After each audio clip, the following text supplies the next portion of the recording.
Salut Jean-Pierre, comment vas-tu? Salut, je vais très bien. Bon, alors on a décidé. Et parle fort, hein, tu sais qu'on t'a reproché la dernière fois de parler trop discrètement. Voilà. Bon, prends exemple sur moi. Fais le m'as-tu vu de la voix, Mais parle je un peu ne fort. suis pas avocat, je suis un simple écrivain, Un toujours grand enfermé écrivain, dans un grand mon écrivain. bureau, Non, pas un simple à ne écrivain. parler à personne. Pas un simple écrivain, non. Alors on a décidé, Oui. dans ce monde triste, un peu sinistre même, C'est très sinistre. parce que sinistré, surtout. on a décidé une fois par mois d'essayer de commenter drôlement l'actualité. L'actualité. Je sais pas si on va y arriver, hein. Essayer d'en rire autant qu'on Voilà. peut. Parce qu'on a fait notre, la phrase de Rabelais, mieux vaut de rire que de pleurer. Hein. Tout Voilà. à fait. Alors Tout à fait. ça c'est la devise, Oui. c'est la devise de notre petite rencontre. Oui. Bon, il n'y a pas de prétention, hein. On a non. simplement envie de voir ce qu'il peut y avoir de drôle dans l'actualité. Oui, Mais voir ce qu'il y a de drôle, ça ne veut pas dire qu'on ne va pas faire un travail socio-hilarant important. Hein. Non, mais il y a beaucoup de choses drôles. Alors, quels sont les sujets aujourd'hui? Mais d'ailleurs, tu parlais de Rabelais, là, ça me rappelle une phrase célèbre de Rabelais qui disait « Ami, apprends que par le monde, il y a beaucoup plus de couillons que d'hommes. » Et de ça te souviennent. Oui. Il disait, Oui. et je crois que là, on est on en fait partie, tu me diras, mais il n'a pas tort. Oui, il n'a pas tort. sûrement, mais bon. Il n'a pas tort. Quoique couillon, ça suppose quand même Oui. quelque chose qui, à mon avis, disparaît de plus en plus. Oui, c'est vrai, c'est vrai. En plus, oui.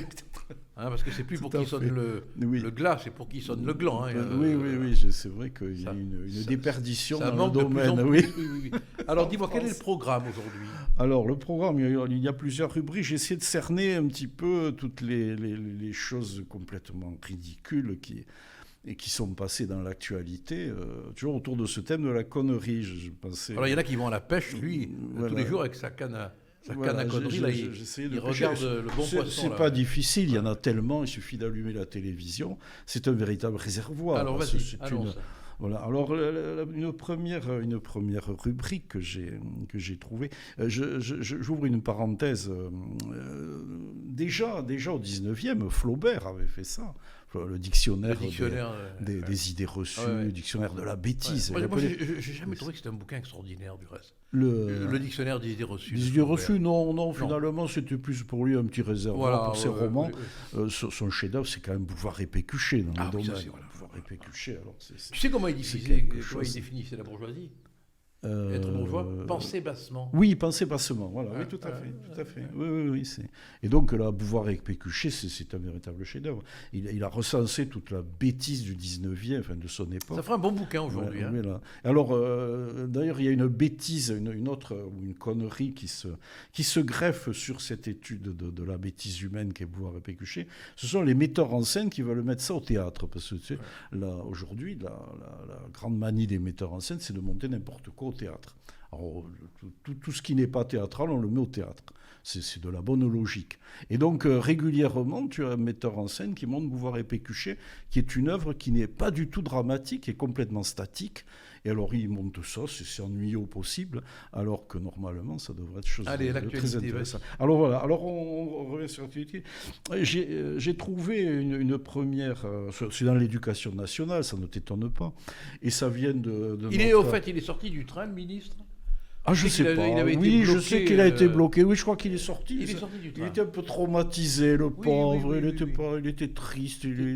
Ça l'étonnait que ça. Qu'on puisse le bloquer. C'est des gens qui ont toujours l'habitude d'être aimés, tu comprends. Et oui, bien sûr. Alors donc, entre l'éducation nationale, c'est pareil, c'est comme la télévision, c'est un réservoir de conneries. Il faudrait lui offrir le film Le train sifflera 3 fois. Oui.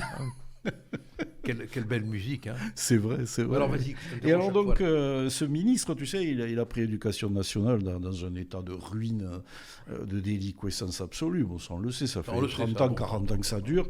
Là, on en arrive au degré zéro. Et alors, il avait pour mission de redresser tout ça, de relever l'éducation nationale, remettre sur les rails. Et en fait... il a pris une mesure quand même. Il a quand même pris une mesure... courageuse, hein. Oui, alors... C'est laquelle? Au lieu... Non, il a mis ses enfants dans un collège privé. Oui. Faut pas se priver, hein. Je crois qu'il est à l'école alsacienne, ou je ne sais plus, un théâtre privé où tous les rupins mettent leurs enfants. Donc, et alors, il a trouvé cette éducation nationale en pleine déliquescence, mais il aurait dû, un ministre normal aurait dit je vais faire en sorte que enfin les élèves sachent lire, sachent écrire, sachent compter, etc. Enfin, pourquoi faire Non. Alors tu sais quelle est sa priorité? C'est l'éducation sexuelle. Et oui, non, mais oui. L'éducation sexuelle. Oui. Heureusement, on a attendu Papendiaï, parce que tu te rends compte. Parce que nous qui n'avons pas été éduqués, on a voilà, jamais je sais pas comment on a fait d'ailleurs. Je sais pas. Moi, je n'ai jamais su. Et voilà. Alors. Non, mais écoute-moi un peu. Là, oui. Non, ne fuis pas les questions là. Oui. Tu as su ou pas? Ah ben écoute, j'ai appris apparemment. Oui, mais alors. C'est difficile quand on n'a pas une éducation, hein. Oui, c'est sûr. Oui, alors. Tu savais à quoi ça servait le sexe, toi? On te l'avait pas dit, non? Non, mais absolument rien dit. Je trouvais ça tout seul. Non, mais moi, j'ai toujours pensé quand on parlait de sexe à pile. Je pensais que c'était une lampe de poche. Ah oui, à pile, oui. Avec des piles. Mais regarde, ça fait combien de millions d'années, je crois, ou de centaines de milliers d'années que les hommes existent. Je sais pas, je suis pas paléontologue. Au début, ça dépasse. Au début, ils n'étaient pas nombreux, les hommes sur Terre. Aujourd'hui, on est des milliards. Donc, il semble que sans éducation sexuelle, les choses ne se soient pas trop mal passées, finalement. Non, mais là, tu as une vision un peu reproductrice et réactionnaire. Hein. Oui, mais alors qu'est-ce qu'il veut faire là, Papendiaï a découvert que donc là on a fait la priorité, donc l'éducation sexuelle. Alors du coup, il y a eu des interventions, donc des cours qui sont assurés par des assistantes, je ne sais pas de quoi, des infirmières, etc. Alors, c'est en cours moyen, deuxième année, voilà. Oui, CM2, ce sont des gamins qui ont 10 ans, quoi, 10 ans à peu près, ou 11 ans s'ils ont redoublé, 9 ans s'ils ne sont pas en avance. Alors là, écoutez bien. Alors, attends. Imagine, attends, écoute un peu. Il va falloir quand même dire à nos amis qu'ils soient attentifs, là. Parce que ça, quand même, c'est quand même... pour le moins un peu étonnant. Hein. Alors, vas-y, quels sont les thèmes alors? Tu parles là sur l'éducation sexuelle. Voilà. Alors, imagine les enfants. Là, c'est le SOS Éducation qui a fait une enquête, qui a retrouvé tout ça. Imagine le gamin, il arrive chez lui. Et alors on lui dit « Oh mon petit, qu'est-ce que tu as fait aujourd'hui à l'école? Tu as appris la conjugaison du verbe avoir, je sais pas, tu vois. » Non, le gamin, qu'est-ce qu'il a écrit? Et qu'est-ce qu'il a appris? Alors que pour le plaisir, une fille suce le pénis du garçon, tu vois. On lui a appris ça. On lui a appris que pour le plaisir, la fille peut caresser délicatement les testicules du garçon. Bon, il y a quand même délicatement. Hein. Oui, délicatement, tu vois. Après, ils ont mis... qu'on pouvait faire le sexe dans les fesses. Voilà, on va dire et puis aussi, dites aux parents de vous vacciner contre le papillon. Oui, contre le papillon. On peut changer de sexe, prendre des médicaments pour bloquer la barbe et les poils. Voilà, c'est les cours d'éducation sexuelle. Selon Papendiaï. Mais je veux dire que ça c'est quelque part, je ne sais pas ce que tu en penses, si tu n'es pas d'accord, dis-le-moi, mais c'est une dépoétisation en plus, de la relation humaine. On ne peut pas dire que ce soit très poétique, c'est au moins qu'on puisse dire. Non, enfin, il valait mieux quand même s'initier à la sexualité en lisant Ronsard. Hein. Quand au temple nous irons, les amants nous feront, les amants selon les guises, qui au fond du lit se font des mignardises, et quand plus bas ma main se pose. Oui, c'était quand même autre chose. C'était quand même autre chose. Et puis les choses étaient dites quand même, non? Bien sûr. On aurait pu leur faire lire Ovide aussi, non? Oui, l'art d'aimer d'Ovide. L'art d'aimer d'Ovide, non? Tu as tout, c'est écrit c'est versifié, c'est magnifique. Et il y a des choses très osées d'ailleurs. Ou même rappelées. C'était bien. Voilà. Non, mais c'est court. Non, mais j'imagine. Voilà. Alors, et puis, ce qui est incroyable, c'est que quand tu vois tout ce qu'il y aurait à faire aujourd'hui, parce que c'est une ruine, l'éducation nationale. Oui, encore, quand tu dis ruine, c'est un terme, à mon avis, qui relève de l'Antiquité, qui est déjà trop honorable. Hein. Oui, alors je sais pas comment il faudrait dire. Débris. Déliquescence. C'est plus trop ce que c'est. Des débris. Des débris. Oui. Alors voilà déjà un bel exemple de conneries quand même, je trouve. Pour ce mois-ci, c'est déjà pas mal. C'est arrivé récemment, donc. Mais qu'est-ce qu'ils cherchent exactement? Qu'est-ce qu'il y a, si je puis me permettre d'employer ce terme là derrière? On ne sait pas. Écoute, je ne suis pas dans la tête de ces gens. Je crois qu'ils sont complètement déconnectés de tout. Est-ce qu'ils vivent dans des théories, lisent des théories peut-être? Tu as été prof pendant combien de temps, toi? Moi, c'est très bizarre, parce que comme j'étais très pris par le théâtre, mais que je savais que c'est quand même très risqué d'espérer vivre que des droits d'auteur, j'ai toujours gardé, sauf quelques années où j'ai arrêté, j'ai toujours gardé un mi-temps. Donc j'ai gardé un mi-temps dans l'éducation nationale. Donc je l'ai vu, j'ai vu le système s'écrouler complètement. Mais bon, j'étais un peu en marge parce que je faisais du latin essentiellement. Donc bon, j'étais avec des petits effectifs, un peu dans mon coin. Mais j'assistais un spectateur aussi, même si je le vivais pas trop, à cette dégradation. Non, mais, on va faire un effort. Qu'est-ce qu'ils cherchent? Ce qui a tué, je crois, ce qui a tué l'éducation nationale, ce sont toute une série de théories, dont par exemple le pédagogisme. On suppose que chaque élève est capable d'apprendre n'importe quoi, de devenir ce qu'il veut. Tu vois, voilà. Donc on a complètement aboli l'idée de don, de talent, de facilité, de prédisposition pour tel ou tel métier, etc. Voilà. Alors c'est devenu une machine absurde à former des ingénieurs, des médecins, des professeurs, des avocats, tu vois, voilà. Parce que c'est en général c'est le but quand tu demandes, ou alors ils veulent être pilotes d'avion. Quand tu as aux élèves ce qu'ils veulent faire, ils sortent des métiers sans se rendre compte de ce que ça demande comme travail. Est-ce qu'il va y avoir un jour un CAPES de professeur d'éducation sexuelle? C'est pas impossible. Au train où on va, on peut avoir. Oui, au train où on va, dans le ministre ne sort pas. Oui, tout à fait. Dans le train où on va, dans le ministre ne sort pas. On va avoir, oui, certainement, ce genre de diplôme. Quelle bande de cons. Alors après, qu'est-ce qu'il y a eu d'autre qui t'a fait... Alors donc, oui, je te disais, donc, c'est en fait ça qui a tué l'école, c'est cette idée que... Alors, ils mettent tous les élèves, c'est le collège unique. En fait. Ouais. D'ailleurs, à mon avis, l'événement qui marquera, si un jour il se produit, une nouvelle réforme efficace, ce sera la suppression du collège unique. Ouais. Je pense que tant qu'un gouvernement ne supprimera pas le collège unique, on n'en sortira pas. Puisqu'on te met tous les élèves dans des classes identiques. Et alors, le malheureux professeur, qu'est-ce qu'il peut faire? Il a à la fois un élève hyper doué, il a un cancre fini dans sa classe, il a toute une panoplie de gens qui n'ont rien à faire les uns avec les autres. Donc petit à petit, c'est créé, si tu veux, un système où ce sont les plus cons, je veux dire, voilà, qui dominent et qui terrorisent les autres. Ouais. Ce qu'on appelait autrefois le bon élève se cache presque, tu vois, pour travailler. Ah, oui. Et alors, il y a une fascination de ce qu'ils appellent le cancre d'autrefois, s'appelle aujourd'hui l'élève en difficulté. L'élève en difficulté. Ah oui, non, mais ça, c'est... Alors oui, ça, c'était beau, cancre, pourtant. Oui, voilà. Et puis le cancre, en fait, c'était un type qui n'était pas adapté au système scolaire. Mais souvent, c'était pas un con. Il pouvait faire son chemin dans la vie, mais pas dans ce système-là. Tu vois, voilà. Ouais. Et parallèlement, alors ceux qui ont été les plus pénalisés, ce sont bien sûr les enfants issus de milieux populaires, pour qui l'école représentait une chance de s'élever dans la société. Ouais. Alors ceux-là, ils étaient complètement... Allez, on continue alors, après. Alors après, oui, j'ai pensé à Martinez. Oui. Martinez, alors qui est au chômage qui est un chef-d'œuvre, oui, qui a pris la retraite. Là, il est retraité plutôt. Il a pris la retraite au moment de la réforme. Ouais. Et donc, j'ai appelé ça la logique Martinez. C'est-à-dire, c'est un type qui est un grand mathématicien. Je pense qu'il est en train de battre Thalès, Archimède, enfin tous les grands mathématiciens qu'on a connus.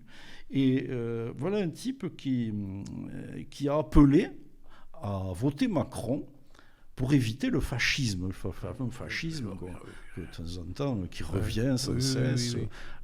L'extrême droite et le fascisme. Tu sais ce que c'est le fascisme? C'est le cri strident de l'homme de gauche quand il prend un coup de pompe dans le cul. Oui. par exemple. Ah oui, non, c'est ça. Mais il y a une méconnaissance en plus de ce fascisme. Oui, de l'histoire et de tout ça. Bon, mais ils le savent très bien. Bon. C'est effrayant, parce que le fascisme, c'est une théorie politique qui est quand même liée aux années 30, à une certaine société, mais qui n'a plus rien à voir avec notre époque. Mais alors on sort ça, le fascisme. Alors donc Martinez, au nom de cette lutte contre le fascisme, a appelé à voter Macron. Et alors que Macron, il savait très bien que Macron allait faire une réforme des retraites. Il a voté pour la réforme des retraites. Il a voté pour la réforme des retraites. Mais absolument. Et après, il met tout le monde dans la rue pour aller crier contre cette réforme des retraites. Oui, mais il a fait barrage.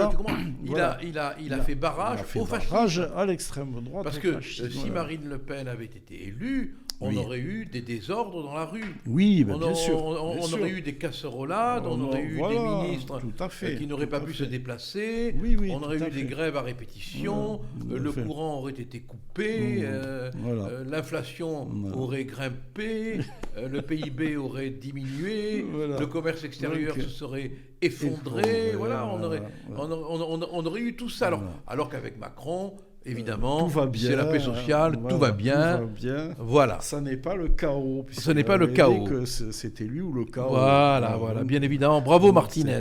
En fait, on est passé du et au ou. C'est pas lui ou le chaos, c'est lui et le chaos. Oui. Non. Ils ont installé au pouvoir un type qui a fait voter la réforme des retraites qu'ils ne voulaient pas, et maintenant ils sont pris au piège, voilà. Ils sont complètement... Alors ils en sont réduits maintenant à aller dans les rues avec des casseroles.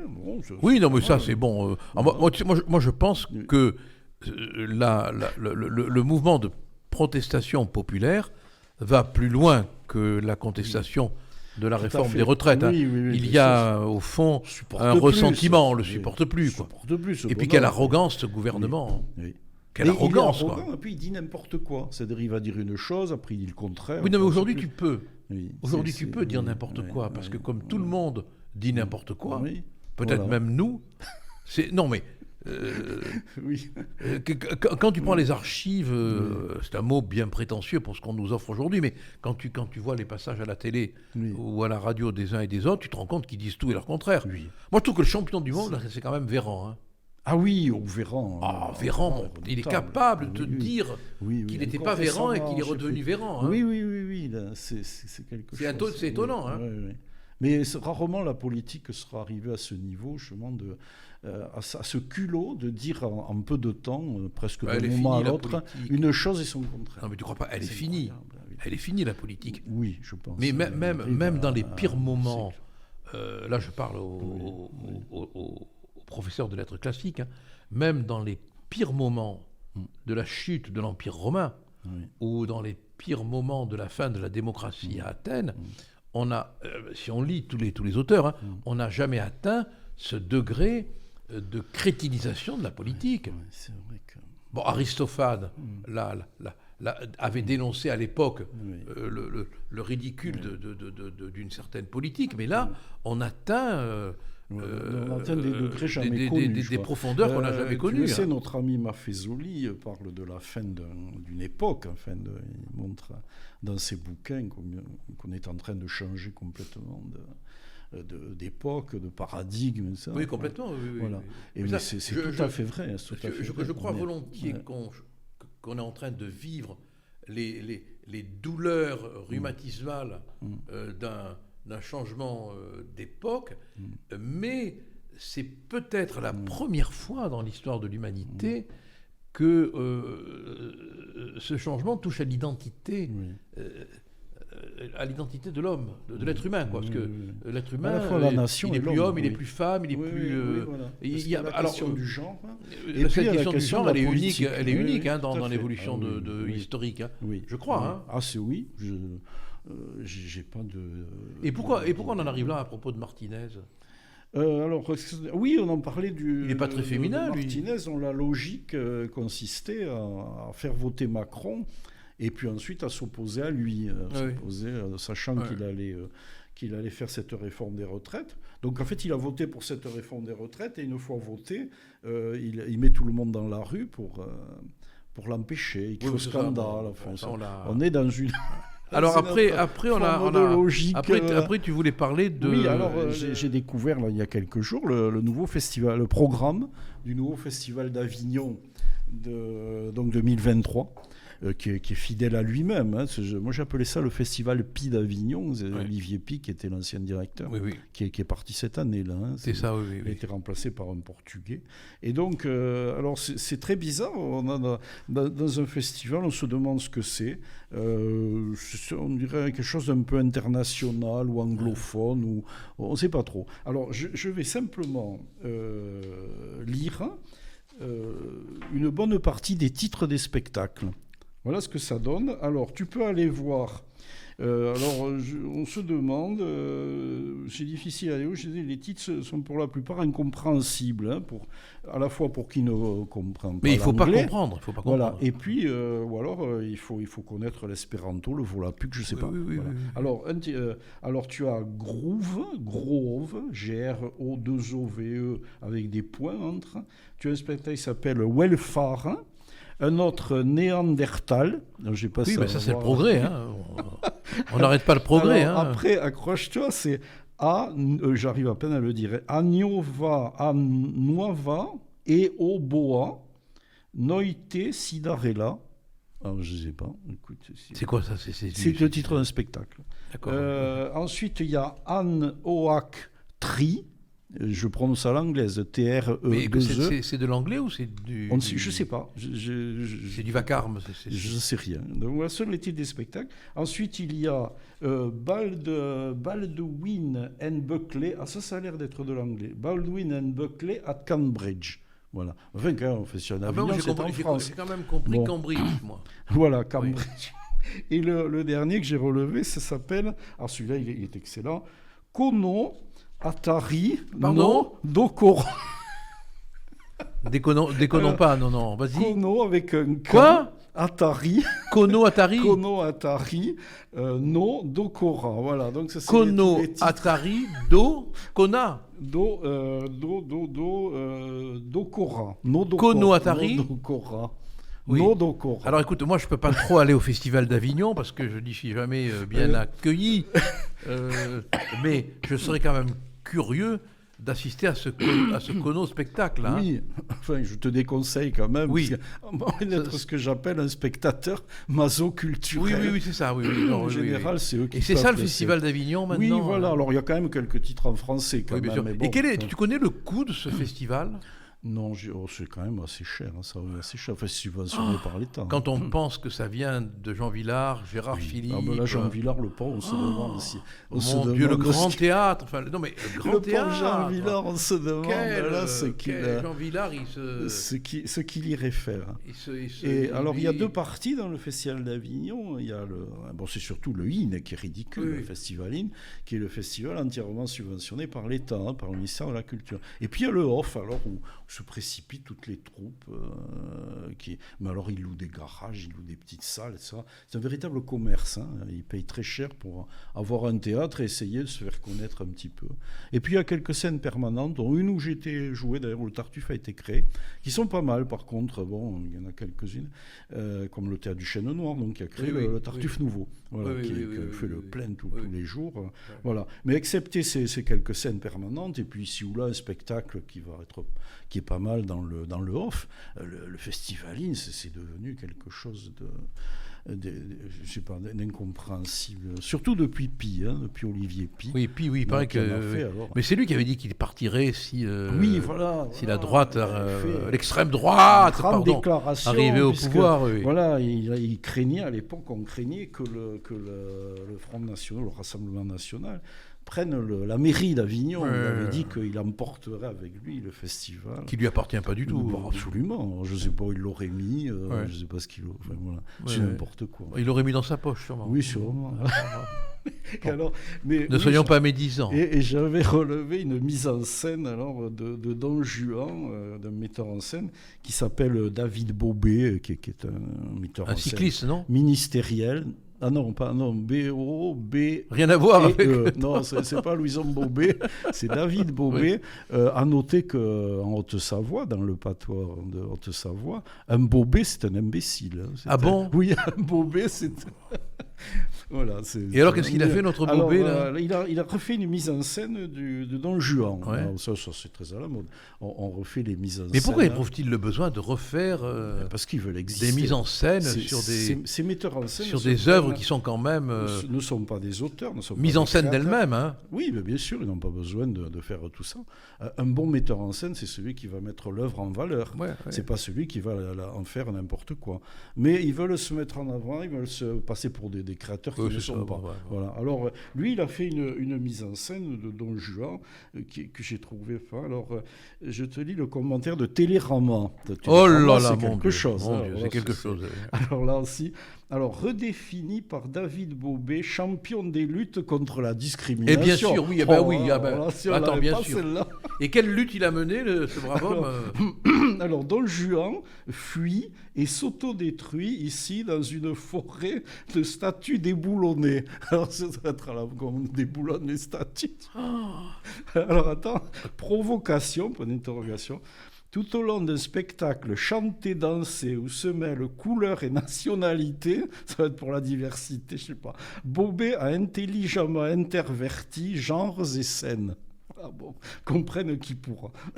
Le nihiliste absolu qui est devenu ici Don Juan est un bisexuel assumé face au couple de Pierrot et Charlotte, qu'il séduit à tour de rôle, n'hésitant jamais à s'offrir son domestique sous les yeux stupéfaits du compère Sganarelle. Alors, foin de la transcendance encore, Dieu ne punira pas l'impie, mais c'est Charlotte qui l'abat devant tous ses ennemis. Voilà. À travers Don Juan, le sexy et troublant radouant les flalis, Bobé massacre allègrement bien des héros monstrueux et magnifiques du répertoire. Mais alors, la conclusion est critique ou pas? Je comprends pas, là. Ça, c'est Télérama. Non, mais la conclusion, relis la conclusion. Alors, la conclusion, donc, Bobé massacre allègrement bien des héros monstrueux et magnifiques du répertoire. Voilà. Grandeur et limite de ce fulgurant spectacle. Voilà, je sais pas. C'est difficile de comprendre ce que le critique... Bon, mais c'est un monde de cons. Non, mais c'est sûr. Là, on est dans la connerie. Oui, mais on est dans la connerie. Ils arrivent à faire de Don Juan. Mais le problème, c'est que tu ne peux plus dire que ces gens sont des cons. Donc, évidemment, immédiatement, tu es un réactionnaire, un fasciste, tout ce que tu voudras. Quoi. Donc, les gens sont obligés de se taper ça, comme disait Hollande. Ouais. Alors, l'imbécilité du mois. Voilà. Oui, alors l'imbécilité du mois. Alors oui, tu as entendu parler de cette statue de Saint-Michel qui a été déboulonnée ou qui va être déboulonnée. Voilà. Au Sable d'Olonne. Là, on est entre du clochemerle et du fanatisme. Tu vois, en fait, ces gens qui sont des gens, je crois, issus de la libre pensée. Hein, voilà. Oui, c'est ça. Ils se veulent libres. Imagine des gens qui n'ont pas autre chose à faire que de faire des procès, des actions pendant des mois, des années, pour faire déboulonner une statue de Saint-Michel. Qui est là depuis des siècles. Qui est là depuis une éternité. Voilà. En plus, alors, si on les prend un peu dans leur... Comment dire, si on les prend un peu sur l'aspect religieux, bien qu'ils soient incroyants, mais Saint-Michel, c'est celui quand même qui combat le dragon, le diable, le démon. Hein, donc, en fait, ces gens se font les complices du démon, du diable. Oui. Tu vois, ils défendent le diable, en fait, contre Saint-Michel, puisqu'ils veulent le déboulonner. Et puis ils veulent... Non, mais en réalité... c'est une vieille histoire. Hein. Oui. Ça remonte à la Révolution française et bien avant même. Hein. Oui. En réalité, ils déboulonnent le paysage. Oui. En réalité. Ça fait partie de... Ils déboulonnent le paysage, quoi. Voilà, toutes ces statues, je ne sais pas, on traverse des tas de villages, des statues de la Sainte Vierge. Pourquoi ils ne s'attaquent pas à la Croix de Lorraine pendant qu'ils y sont, par exemple. Oui. Pourquoi pas on n'en finirait pas. On en finirait, ils peuvent... On la voit de loin, hein. Tout à fait. Mais alors, de temps en temps, il y en a un qui a une lubie, alors il s'en prend. Oui, il y en a un qui pète les boulons, quoi. Voilà, exactement, oui, il pète les boulons et les plombs, et puis voilà.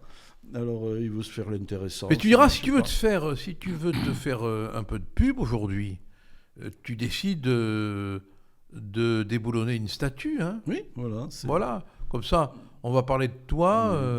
Oui. Mais ce qui est extraordinaire quand même, c'est que le Conseil d'État souvent donne raison aux déboulonneurs. Tout à fait. Voilà. Non, mais là, on a quand même... Alors que c'est quand même, ce sont des statues inscrites dans le paysage historique de la France. Ouais, tout à fait. Et on ne devrait pas avoir le droit de toucher tout à fait. à ce qui constitue un paysage historique. C'est notre patrimoine, c'est le patrimoine, culture. Bon, on a deux éléments quand même dans notre culture, c'est l'Antiquité gréco-latine, l'influence gréco-latine qui est venue de la Renaissance essentiellement, qui est revenue au moment de la Renaissance, quand Constantinople a été tombé, l'Empire byzantin. La chute de l'Empire byzantin, à l'époque. Voilà. Et la culture judéo-chrétienne. Bon, sous les coups de Mehmet Ier. Oui, voilà. Donc, on est quand même on est dans cette culture-là, le judéo-christianisme et l'Antiquité gréco-latine. Ouais. Et c'est très bien, ce sont quand même des civilisations extraordinaires. On n'a pas on peut être fier quand même de cette civilisation. On leur doit tout. Alors pourquoi s'en prendre comme ça? Je ne comprends pas ces choses. Alors moi j'ai une explication. La première, c'est la haine viscérale de la religion chrétienne. Oui. En ce qu'elle dénonce finalement ce que sont ces gens, quoi. Oui, tout à fait. Voilà. Ah bah oui, et ensuite, un moyen de se faire de la pub. Oui, c'est cette espèce de culte de la révolution, du nouveau. Il faut innover. La Révolution française a déboulonné les statues. Oui, tout à fait. C'est totalitaire. C'est complètement... les régimes totalitaires, les bolcheviques, etc. On veut rayer l'ancien. Les régimes fascistes, les régimes totalitaires ont tous déboulonné des statues. Alors il faut détruire. Et des statues représentant la religion chrétienne. Oui, bien sûr. Les communistes ne s'en sont pas privés. Oui. Les fascistes un peu moins, mais ils s'en sont pas privés quand même. La Révolution française a énormément. Et la Révolution, il ne faudrait quand même pas oublier la profanation de la basilique de Saint-Denis, où on a arraché les rois de leur tombe, y compris Henri IV. Pour les détériorer, les souiller, les humilier. Bon. Donc il y a une espèce de haine qui se cache là derrière. Et on a cette tradition, en quelque sorte, c'est presque devenu une tradition, de ce côté innover à tout prix, innover, faire n'importe quoi pour innover. Et dans le... Non mais Saint-Michel, attends. Saint-Michel, ces gens-là sont quelque part, ce sont des pervers de la chose, quoi. Bon, il y a une forme de perversion là derrière. En plus, on ne comprend pas que des gens puissent consacrer une partie de leur vie à faire ça. Il paraît que c'est le père de Schiappa qui est à la tête de cette association c'est vrai. Pour la libre pensée. Il en fait partie. Alors évidemment, c'est extraordinaire, rends-toi compte de la tautologie. La libre pensée qui empêche les autres de penser. Oui, exactement. Différemment de la manière dont ils pensent. C'est extraordinaire, non ? Qui reprennent les méthodes des fascistes. C'est extraordinaire. On a exactement cette espèce de mimétisme mortifère. Oui. Et alors, tu as la même chose. Je suis un libre penseur, mais je t'interdis de penser. Voilà, c'est ça. Tu n'as pas le droit de penser d'une manière différente de moi, mienne. Mais c'est pour ça que je suis un libre penseur. Voilà, mais c'est comme le fascisme, l'antifa, qui va saccager des librairies comme les nazis dans les années 30. Donc on n'a pas le droit de penser autrement. Non, quelle époque Alors l'imbécilité du mois maintenant. Alors avant, donc je termine, tu as la même chose au théâtre. Au théâtre aujourd'hui. Alors voilà, on prend les pièces du répertoire, le Molière, les Shakespeare, et tu as les metteurs en scène qui t'en font n'importe quoi.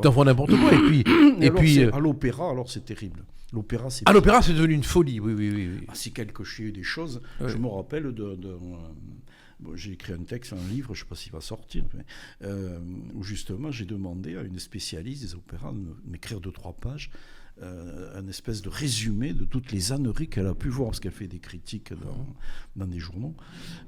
C'est hallucinant. J'ai vu encore récemment un Hors du Rhin de Wagner, qui se passait dans un asile psychiatrique. Mais ça, au moins oui, remarque. Là, enfin, on touche au but. Là, non, mais c'est pas le metteur en scène qui était, c'est les personnages.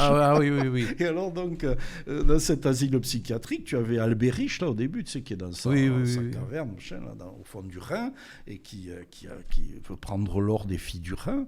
Alors là, il en a fait un fou qui est tenu par qui est emprisonné avec des sangles, un peu comme les camisoles de de force.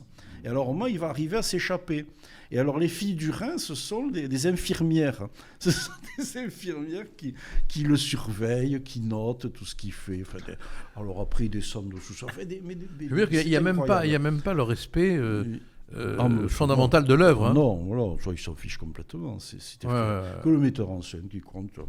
Et alors, c'est toujours les mêmes rengaines, puisqu'ils étaient originaux, même pas. Hein. Alors, l'imbécilité du mois. L'imbécilité du mois, oui, ben non, c'était là, on vient d'en parler. C'est la ah oui, on en a parlé. Voilà. Alors, la publicité, la plus conne du mois. Voilà. En plus, là, c'est européen. Hein. On est en Italie. Voilà. Alors, en Italie, il y a une publicité des pâtes Barilla, pardon. Oui, j'ai vu ça. Les pâtes Barilla. Oui. Alors, il y a un cuisinier qui s'est ému parce que, ou je ne sais pas si c'est la publicité qui a été faite comme ça, parce qu'il y a un petit garçon qui ne mange pas de lardons, et donc les pâtes à la carbonara, il ne peut pas les manger parce qu'il y a des lardons dedans, etc.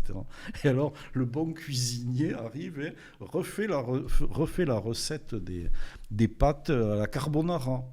Et alors, il remplace les lardons par des épices, tout ça. Et ça devient une sorte de conte inclusif, tu vois. C'est-à-dire qu'il faut que les pâtes soient inclusives aussi. Il ne faut pas que les pâtes créent une discrimination. Ben oui, t'en compte. Et au passage, n'oublions quand même pas que les fascistes, du temps de Mussolini, je ne sais pas si tu le sais ça, mais avaient interdit la consommation de pâtes. Ah bon ? Les pâtes étaient considérées comme antifascistes. C'est pas vrai. Parce qu'elles faisaient grossir. Tu ne savais pas ça ? Non, mais c'est pas une blague, c'est vrai. Non, tu pourras vérifier. Oui. Donc, il était... Là, ils refont la recette. Tu vois, mais comme par hasard, ils retouchent aux pâtes. Voilà. Ouais. Et oui, parce que c'est le cœur de l'Italie, tu vois. Oui. Et alors, la conclusion, je l'ai noté, la conclusion de la pub, le monde est de plus en plus inclusif. La nourriture doit l'être aussi. Le monde est de plus en plus inclusif. La nourriture doit l'être aussi. Alors, on va inventer une nouvelle nourriture. Mais voilà, je crois quand même que le jambon, c'est pas bon pour lui. Oui, et non.